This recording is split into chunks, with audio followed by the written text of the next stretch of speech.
Much like on The Amanda Show. We also love The Girls' Room. But we are Ya Heard, where our high energy ramblings cover our day-to-day lives. So sit back and enjoy Ya Heard. The long-awaited return of Ya Heard. It's Norma. It's Kielyn, and we are so excited to be back with you listeners. Norma? Woo! Woo! Yeah, we have some updates for y'all. Some serious life shit has been happening. Some next level achievement. So I guess it all starts in a little bar way back in January when Alan confessed to Ethan and I that he wanted to propose to Norma. What? Where we went for Amanda's birthday? Yep. That's when he told... You guys kept that secret from me for 4 months? Yes. Wow. And we were able to see it come into fruition. It was about the week of my birthday, and a lot of things have been shut down for the pandemic. So Alan was asking, I was like, hey, I know I want y'all to be a part of, the proposal, but I know everything's shut down right now. He's like, if y'all want to come over like on a Monday or come over this Friday, because the ring came in and we're so excited. And I was like, dude, we're going to the lake for my birthday. Please just do it there. Aww. It'd be so much prettier.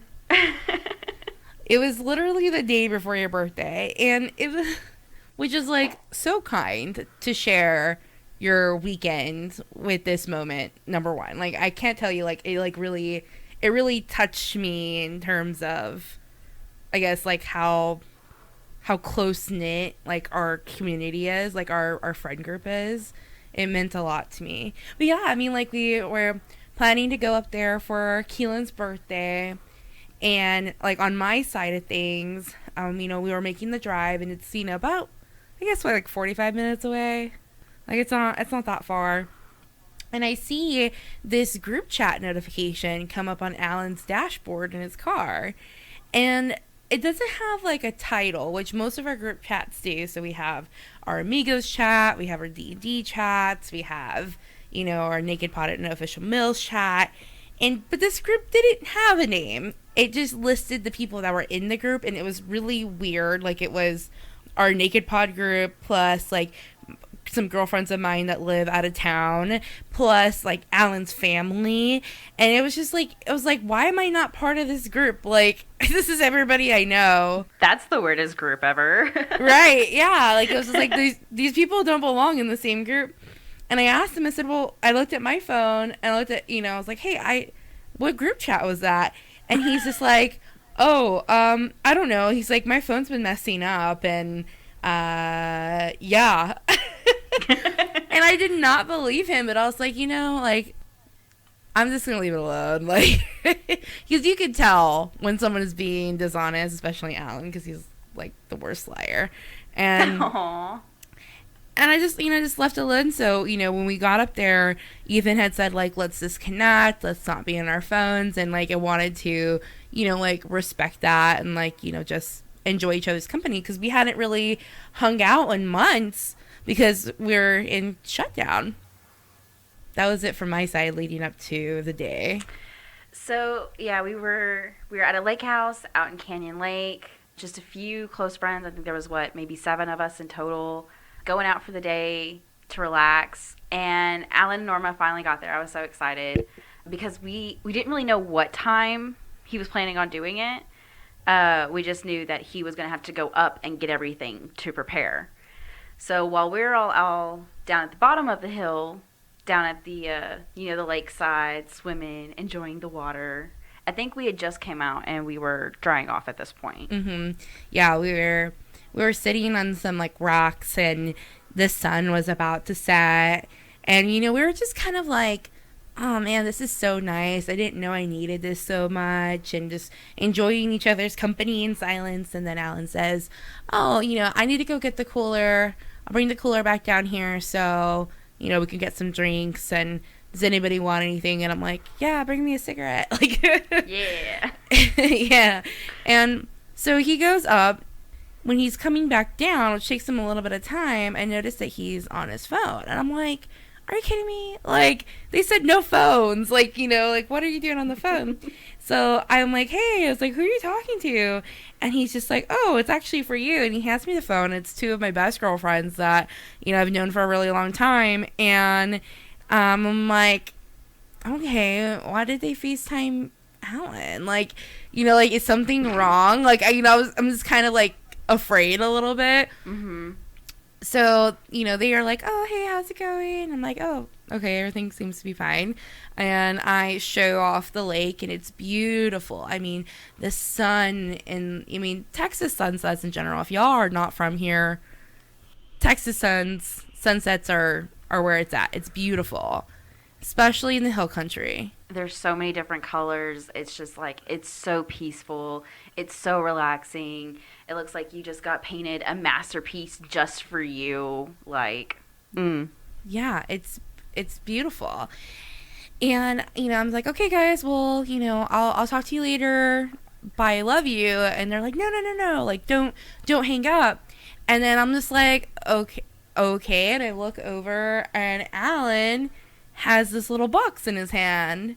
Like, the first thing out of my mouth was probably like, are you kidding me right now? Like, and I've always made fun of all, like, you know, future brides that, you know, during their engagement, they've always said, like, are you kidding me? Or are you serious? And I always made fun of them. I'm like, they're serious. They're literally on their knee. You know, like, what are you talking about? And I get it now. Like, you're just, like, completely, I did not expect it. It was completely out of the blue, and I'm probably going to get emotional. But, you know, like, I had my closest friends there, you know, either in person or on video, and, you know, they all got to witness this, like, major moment in my life of just pure happiness. And I'll never forget it. Like, it was perfect. Like, there's no other word for it. It was perfect. So when Alan was coming back down with the cooler, the ring, and the phone, he also brought down a camera. And I was so glad you did not see me trying to work this thing, because I barely hit start when he and you started talking. Oh, I didn't notice shit. Like, I rolled very, very low on my perception check. But have y'all been able to go back and watch that video? We haven't yet.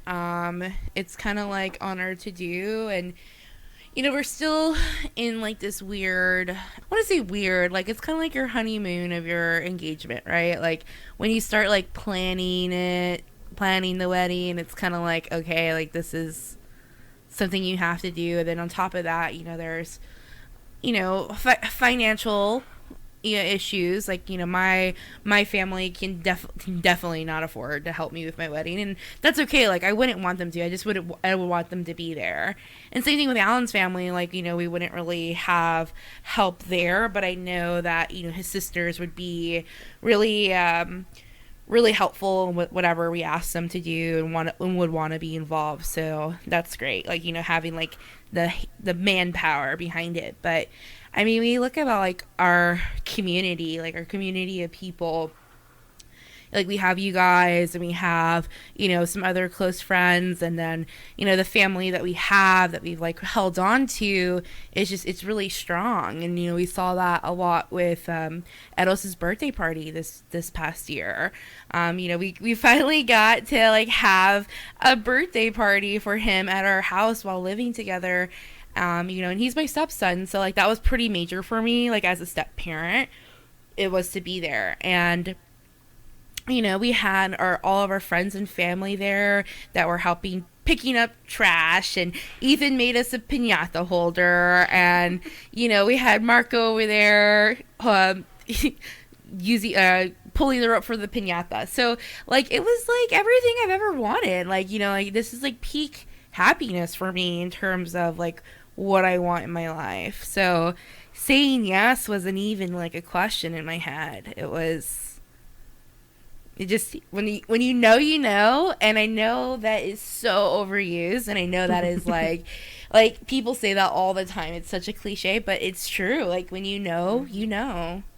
It's just this, you know, gut feeling. And it's like, this is right. This is what is good, and this is what I needed and what I want. Yeah. I mean, like, even with you and Ethan's relationship, like, you know, you guys have done so much work, like, on yourself as a person, you know, and you help each other grow. We've definitely done some growing in the, almost 3 years that we've, been together, both individually, but both also as a couple. I think one of the greatest feelings I get is, so back when I was working at the firm, we had a new girl come in, a new dispatcher. And I was like, you introduce yourself, you tell a bit about your life. And anytime she referred to Ethan, she always referred to Ethan as my husband. And I'm like, no, baby girl, there's no ring. We're not married. Like, but even though I would like sit there and correct her, she would constantly do it. And it's just like, I don't know. It always made me feel good. Like, you're right. That's my husband. Right? It's like, it's so weird. It's weird being like, oh, this is just kidding. This is my fiance. And then imagine saying husband. Like, I never pictured myself getting engaged. Like, I just didn't think it was my life path. Like, I figured my life path was my career and, helping my family and, in whatever capacity, like being the supporting role. And I think a lot of that is because, like, I have struggles with self-worth. Like, I'm just kind of like in this weird, like, okay, I really want to people please and show people like, oh, stay with me because, like, of whatever abandonment issues that, I've gone through. Here's what I can give to you. Exactly. Here's what I can give to you. Please stay. Mm-hmm. Whenever really thinking about it in, therapy is like that was a major breakthrough with me. Like, I went to therapy for about 3 months this year. And, I mean, honestly, quarantine was probably the best time to do that. You have to be willing and open to wanting some resolution for yourself. But, I think that I wanted to do it for a long time. And I realized that this is before the engagement that I wanted Alan to be in my life forever. And I wanted to be a great parent. And I just feel like I had some issues to work on beforehand. So, like, therapy was great. It really helped me see, like, the issues that I have is, the struggles with self-worth. And am I worthy enough? Am I, am I enough, period? It's a constant struggle for me. Like, I have to ask myself a series of questions when I feel those things. Like, well, is there evidence to, that proves this? What would your friends say? Will this matter in 5 years from now? And, like, when I go through those questions and those tools that were given to me in therapy, it helps me find some peace and some zen. First of all, you've recognized that, therapy could benefit you, and you've taken those steps to get there. So first of all, congrats on being able to do that, because that's something a lot of people aren't able to recognize, in themselves, saying, oh, I do need help. Oh, this could benefit me. They hold on to that stigma of what therapy is, and I love that it's being broken down right now. I mean, I'm one of those people. I know I would really benefit from therapy, but I always find whatever possible reason I can to not make that call, not go. And I mean, now it's like televisits. You can just talk over the phone, and I find whatever silly excuse not to do it. So I admire you so much right now. I think, like, a lot of it has to do with the type of people that we are, because it took me a long time to get to this point. Like, I had to have, like, some serious motivation happen for me to pursue therapy in this capacity and really be open to growth. But I think a lot of it, too, is, like, how our personalities are. I know you recently took the Epstein personality test. Yeah, it was an Epstein personality test. I found it on, it was a doyouneedtherapy.com. I was probably Googling something along those lines one day. I probably actually took this test about two and a half years ago. And by the end of it, it came out saying that I have a potential personality disorder, the avoidant personality disorder. And when I first, read the first initial report of it, I was like, oh, this does make a little bit of sense. Oh, I do avoid certain things in different ways. And it comes across in different ways. Some people they would probably see me and be like, oh, she doesn't avoid anything. Because, like, let's take, what was it, Tuesday night, y'all had a friend come in, and we went over, we had a game night, and it was a lot of fun. And it's so weird, because there are some things that I avoid, and there are others I don't. I came to the conclusion that if it's something like that game night, I don't want to avoid it because I know it's going to be socializing. I know it's going to be fun because I am comfortable around y'all. Y'all are my people, y'all are open and fun and honest and don't judge. And so even if I'm having a bad day around y'all, I still feel comfortable enough. Does that make sense? Mm-hmm. But like one way I do avoid is definitely like in social media when it comes to comment on people's photos or their statuses or liking their updates or something like that. And I know that's like probably the weirdest thing too, because social media, nobody really knows who you are on the internet, right? But I'll avoid commenting because, oh, well, somebody else already said that, so there's no reason I need to say it. Oh, I do disagree with this point because of this, but, oh, they don't need to worry about that because they don't listen to an opposing side anyways.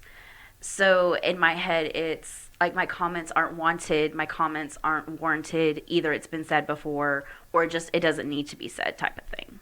So I'm actually working through that personally. Like I've started writing happy birthday on people's walls again, showing that support and that love.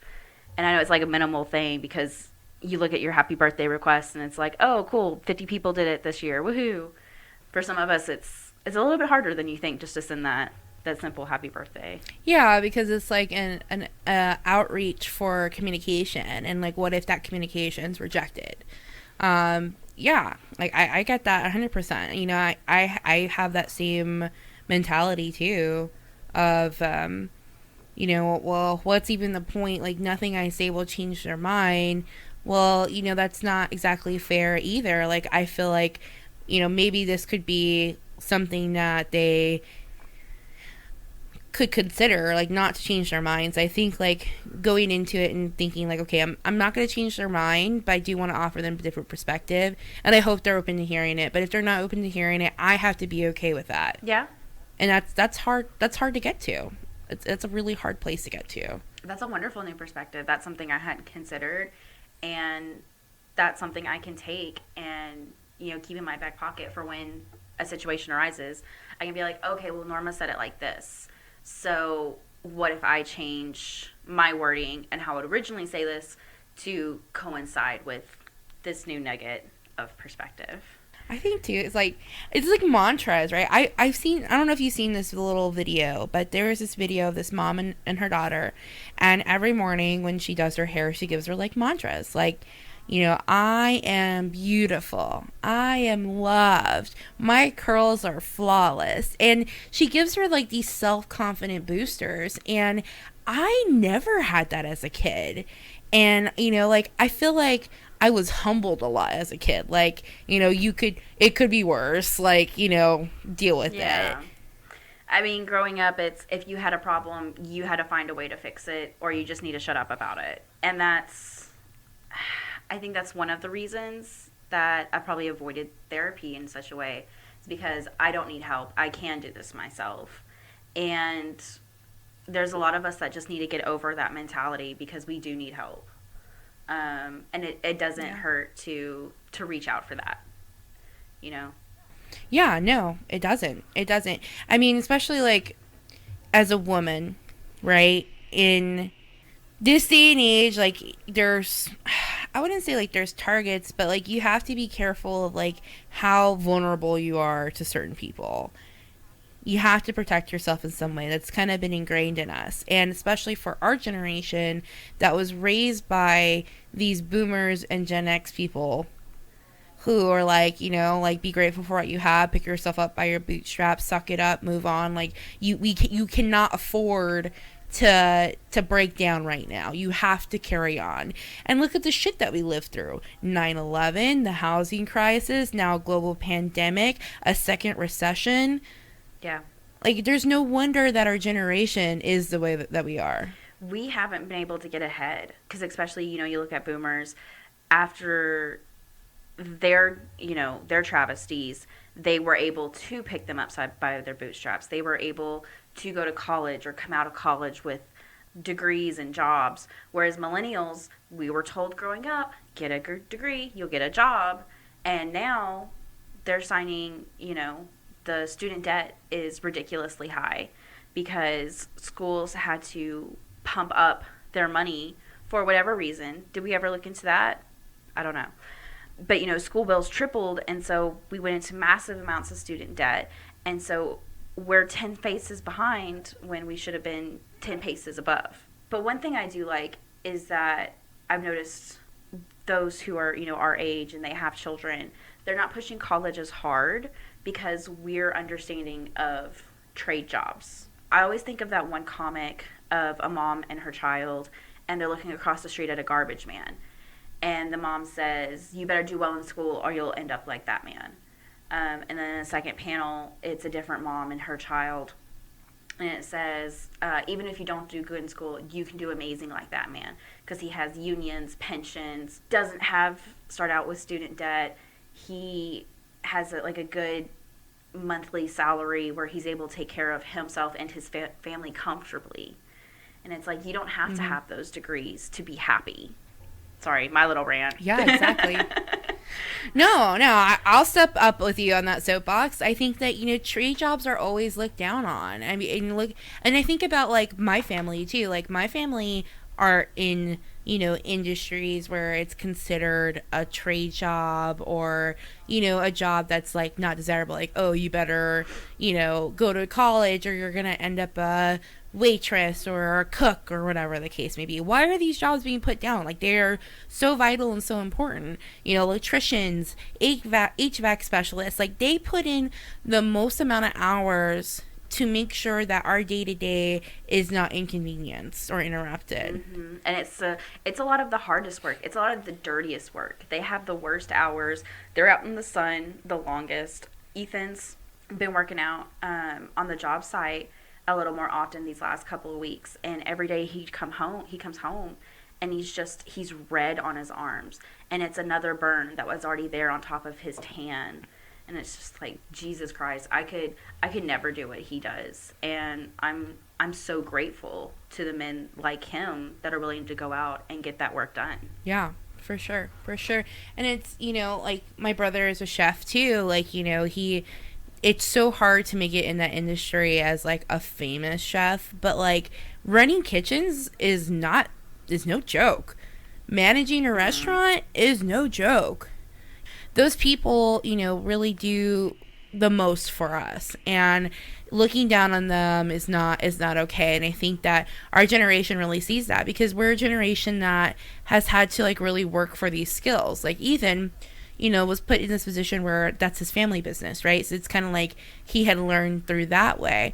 But, for your average, Joe Schmo, that's not an outcome for them.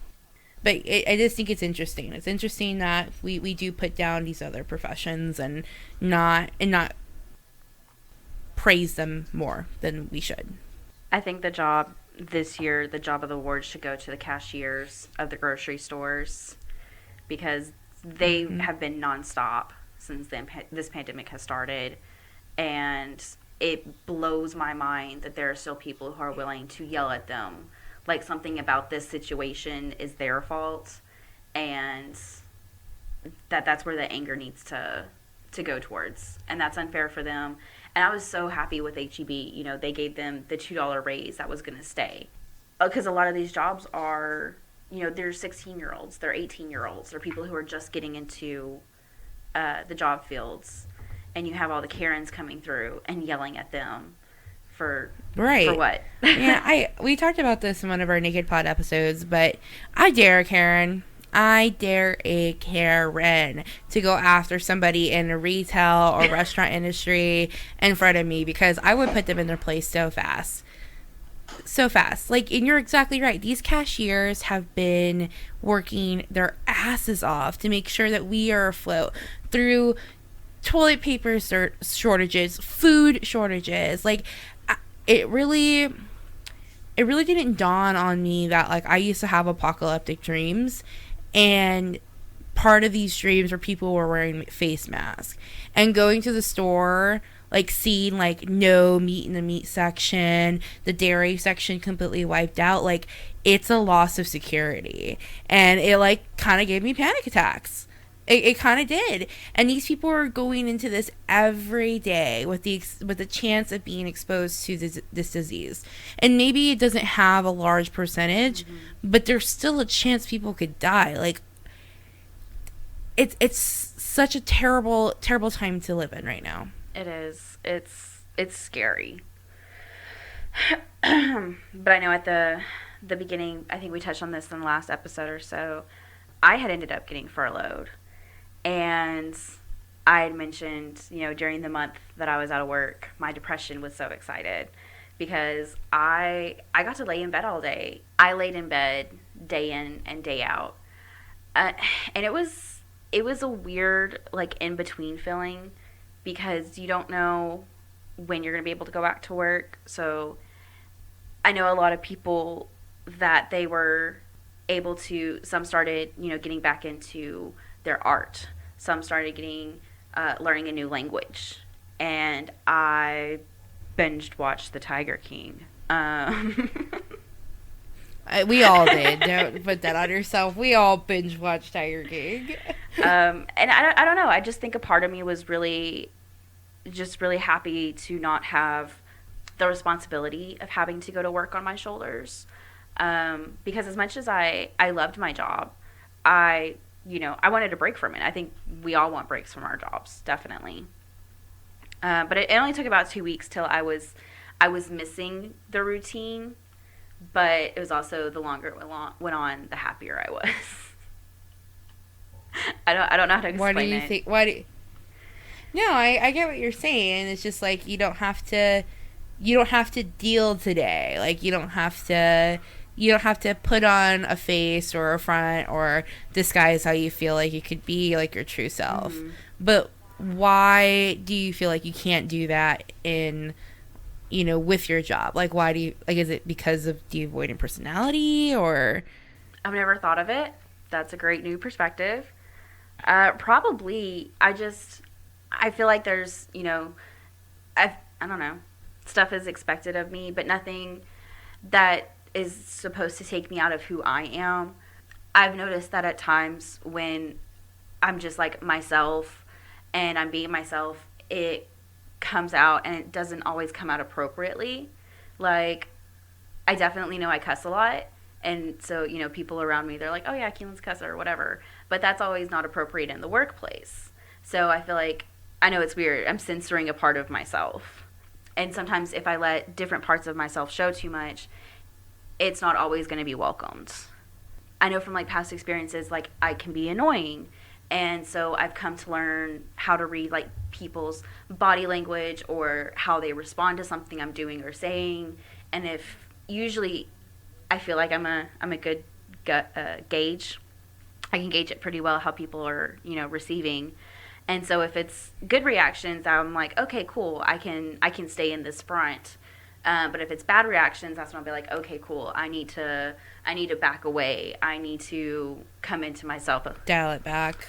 And that comes from, just experiences with other people or watching other people, just trying to keep an eye out, because I know there are times when I've been annoyed by other people. So I'll look for signs that I would give off if I was being annoying and I felt like I was being annoying to somebody else.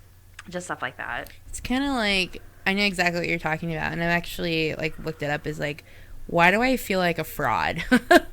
like, right? The imposter syndrome. Right.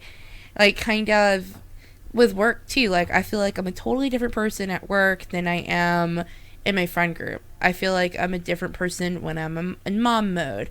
Like, I feel like I'm a chameleon in different aspects, probably for that same reason as you.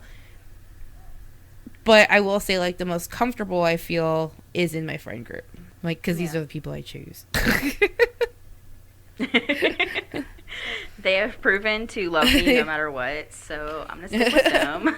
I don't know. It's difficult to juggle for sure, but I think, like, giving yourself some tools and giving yourself some break too. Like, you in particular, you show up, number one. You show up for the people you care about. And you know that they will show up for you too. You've gone back to school, which is something that you have put off, for a while, but you went back. Like, you took that first step and you just got your associates. Like, that's progress. Like, that's something you should be extremely proud of. So give yourself a break. Like, when you start thinking about these things of like, oh my gosh, like, who am I and why, what's my purpose on earth? Like, think about what you've accomplished. Think about what a badass person you are and have some self-confidence. Like, this is for anybody that's listening now. Like, give yourself a break. Give yourself a break. Love yourself. You need it. You need it. Hell yeah, love yourself. And I know loving yourself is one of the hardest parts. And if you can love who you are as a person without putting your self-worth on your person. Mm-hmm. I kind of know where I was going with that, but I don't want to go into that right now. That's okay. That's okay. I've kind of been thinking about it. Like, counseling had really helped me, and I feel like maybe, like, that's what I should be doing. Like, because I've kind of gone through an existentialism crisis myself of, like, what do I want to do? Like, I want to help people, but how can I help them? Like, I want to help people be better selves. Like, I want to be like a life coach, but like a job coach at the same time. And I don't know what that looks like, but I think I'm getting closer to nailing down like where my passion place is. You know what that sounds like? It sounds like April Ludgate's job at the end of Parks and Rec when she goes on to work in DC and help people find jobs that they love. Yeah, you're totally right.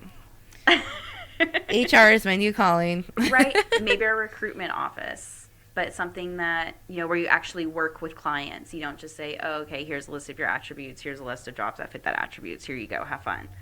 Someone who actually delves into that with somebody. I love that. I think I definitely could see you working in that type of position. Helping the youth of America. Gen Z, even though you annoy me, I still love you. And I got your back. Maybe even a school guidance counselor. Get in at the community with the kids. Maybe. Okay. Norma's having a life epiphany right now. Hey. I love it. I do love my current job, though.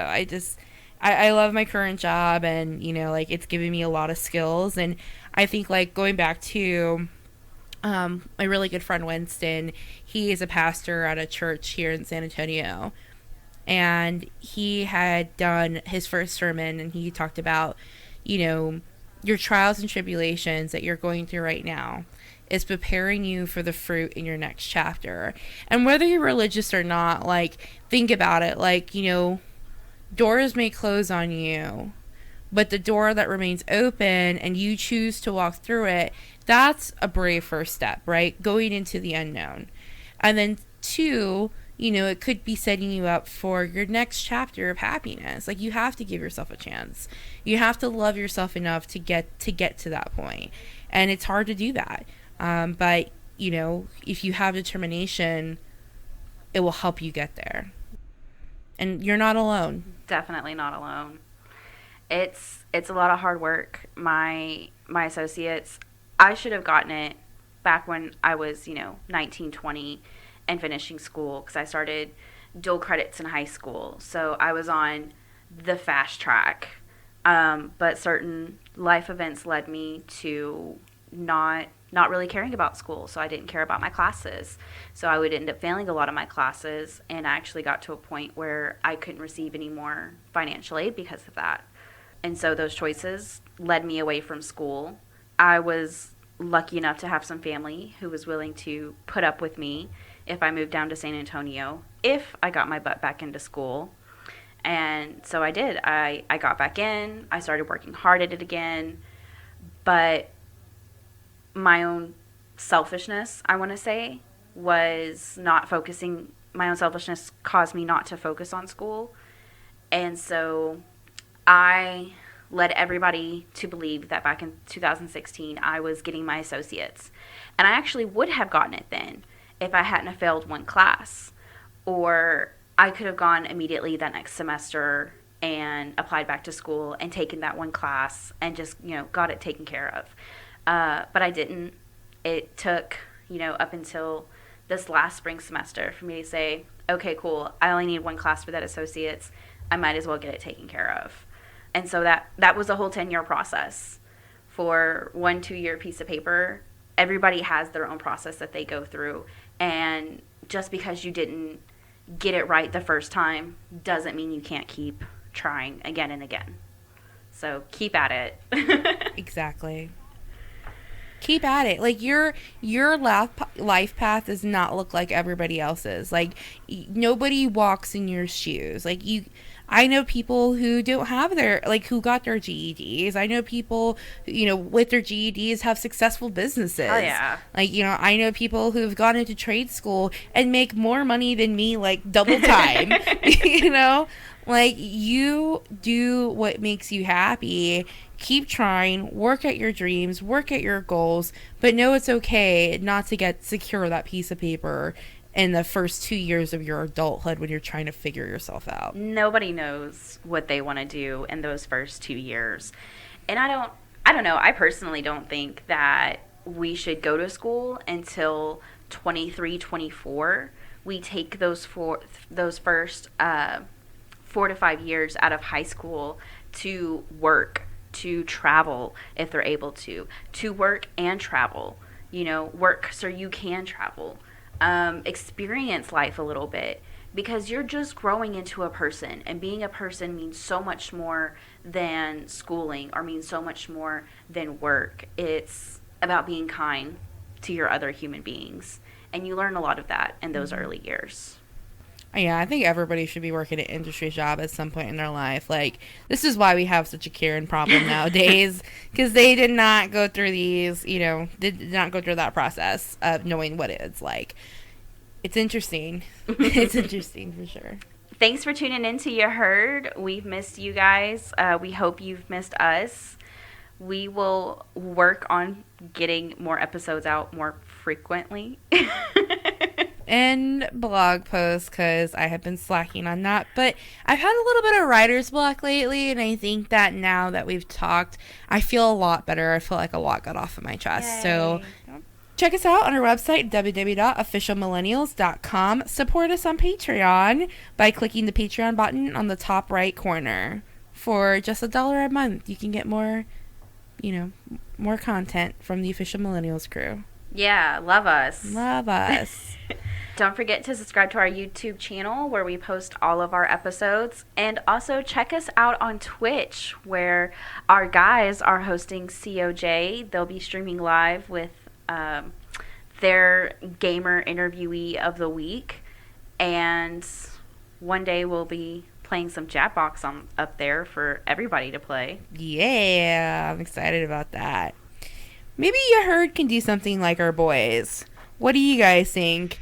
Should we talk to healthcare professionals or perhaps some, artists or authors? I'd love to talk to some authors and artists. I actually just joined a Facebook group called Book Babes and Lords of Darkness. The 6 authors are coming together and writing their own independent series, but they're going to be series set in a world that has a shared library.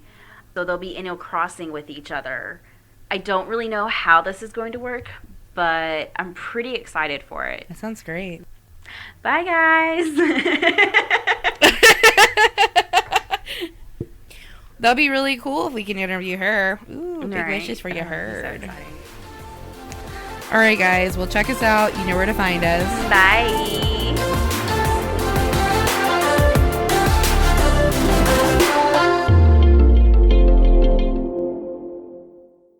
This is an Official Millennials production.